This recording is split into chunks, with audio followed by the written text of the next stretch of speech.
Welcome back friends. आज मैं लेके आया हूँ आपके लिए स्टॉक मार्केट के दो और इम्पोर्टेंट टर्म्स जो एक फंडामेंटल एनालिसिस के लिए काफ़ी ज़रूरी है। वो हैं पीई और EPS. PE is price to earning ratio and EPS is earning per share. तो मैं पहले स्टार्ट करूंगा अर्निंग पर शेयर। तो फ्रेंड्स, अगर आप कोई स्टॉक को देखते हैं या उस पर फंडामेंटल एनालिसिस करते हैं तो आप देखते होंगे ईपीएस उसका पर्टिकुलर देगा, चाहे 80 हो, चाहे 90 हो, और 100 पर शेयर और 70-80। अर्निंग पर शेयर बेसिकली उस स्टॉक के बारे में आपको बताता है कि वो स्टॉक का पर शेयर पे कमाई कितनी हो रही है, एक शेयर कितनी कमाई कर रहा है। तो लेट्स से अगर आपके स्टॉक का ईपीएस है 70, तो वो हर एक इक्विटी शेयर पे आपको 70 रुपीज अर्न कर रहा है। एक स्टॉक को का ग्रोथ देखने के लिए उसका ईपीएस देखना बहुत जरूरी होता है। मैं ये नहीं कहता कि ईपीएस ही केवल एक पैरामीटर है, बट अगर स्टॉक का ईपीएस हाई होगा तो डेफिनेटली बाय डिफॉल्ट उस स्टॉक में ग्रोथ ज्यादा होगी या वो स्टॉक अच्छे पैसे कमा रहा होगा। नाउ हम आते हैं पीई पे। पीई क्या है? वैसे फ्रेंड्स, मैं आपको ईपीएस और पीई दोनों ही स्क्रीन पे दिखाऊंगा और उनके एक पर्टिकुलर स्टॉक का एग्जांपल लेके उनके पीएस से भी कंपैरिजन दिखाऊंगा कि कोई स्टॉक कितना चीप है या कॉस्टली है। वो डिपेंड करता है उसके पीई रेशियो पे।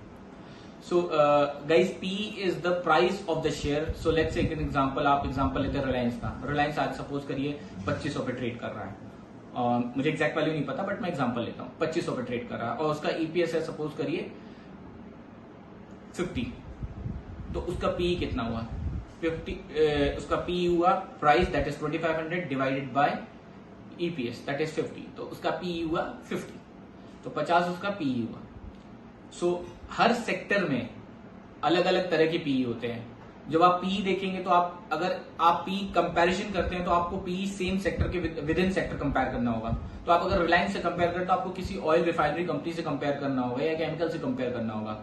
आप कभी भी आप रिलायंस का पीई टीसीएस की पीई से कंपेयर नहीं कर सकते, बिकॉज पीई कंपैरिजन हमेशा विद इन सेक्टर होता है।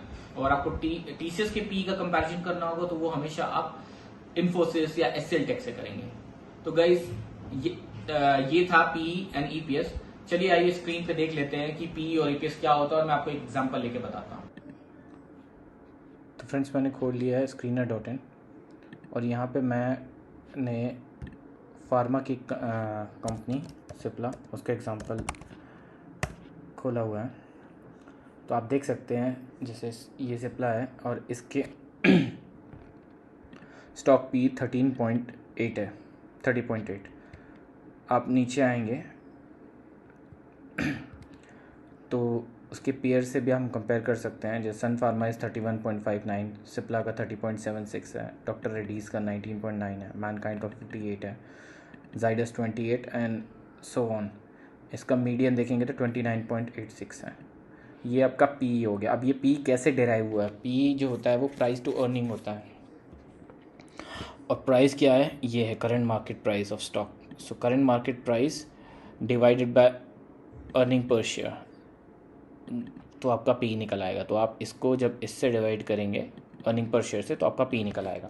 तो ये स्टॉक के अर्निंग पर शेयर है। तो मैंने आपको इनिशियली बताया था कि एक स्टॉक का एक सिंगल इक्विटी कितना अर्न करता है। तो सिप्ला का एक इक्विटी 35.16 अर्न करता है, उसे कहते हैं अर्निंग पर शेयर। पर शेयर कितना अर्न कर रहा है। अगर आपका ईपीएस ज़्यादा होगा तो डेफिनेटली आपका पीई कम होगा और वो स्टॉक चीपर होगा। इसका मतलब अगर आप कंपेयर करें तो सन फार्मा की 35 है, सिप्ला का 38 है, डॉक्टर रेड्डीज़ का 283 है, मैनकाइंड का 31 है, ऐसे सो ऑन। बट अगर आपके दिमाग में ये आ रहा हो कि डॉक्टर रेड्डीज़ इतना ज़्यादा ईपीएस कैसे है, तो उसका रीज़न सिर्फ ये नहीं कि वो ज़्यादा ग्रोथ कर रहा है। उसका रीज़न ये भी हो सकता है कि डॉक्टर रेड्डीज़ में नंबर ऑफ़ इक्विटी कम होगी। तो कोई कंपनी कितनी अपनी इक्विटी को डाइल्यूट करती है, कितने अपनी इक्विटी बढ़ाती है, उसके हिसाब से भी उसका ईपीएस कम या ज़्यादा हो सकता है। तो डेफिनेटली सिप्ला या सन ने अपने बोनसेस और स्प्लिट्स ज़्यादा किए होंगे, इस वजह से उनके नंबर ऑफ़ इक्विटीज़ ज़्यादा है, इसलिए उनके अर्निंग पर शेयर कम है। आपका पी जो है दैट डिनोट्स बेसिकली कि आपका स्टॉक कितना चीपर है या कितना कॉस्टलियर है। इस केस में हम देख सकते हैं कि क्लियरली डॉक्टर रेड्डीज़ चीपर है अमंग इट्स पीयर्स। तो अगर कोई भी फंडामेंटली अगर स्टॉक पिक करना चाहे अगर फार्मा में से, तो वो डॉक्टर रेड्डीज़ को देख सकता है। और ये लार्ज कैप है, आप देख सकते हैं कि 94,000 करोड़ के इनका मार्केट कैप है। तो एक सेफ बेट भी हो सकता है। ये रिकमेंडेशन नहीं है, जस्ट नॉलेज के हिसाब से मैं बता रहा हूँ।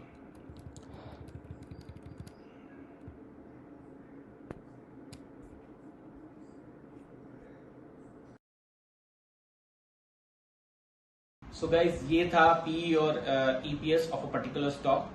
तो अगर आपको मेरा वीडियो पसंद आया तो प्लीज मेरे चैनल को लाइक और सब्सक्राइब कीजिए। मैं ऐसे ही फंडामेंटल एनालिसिस के पॉइंट्स आपके लिए लाता रहूंगा और सिंपल टर्म में, ताकि आप कभी भी कोई भी स्टॉक में इन्वेस्ट करने के पहले ये पॉइंट्स वेरीफाई कर लें या देख लें कि स्टॉक का फ्यूचर पर्सपेक्टिव और पास्ट परफॉर्मेंस क्या है before investing in that stock. So thank you guys.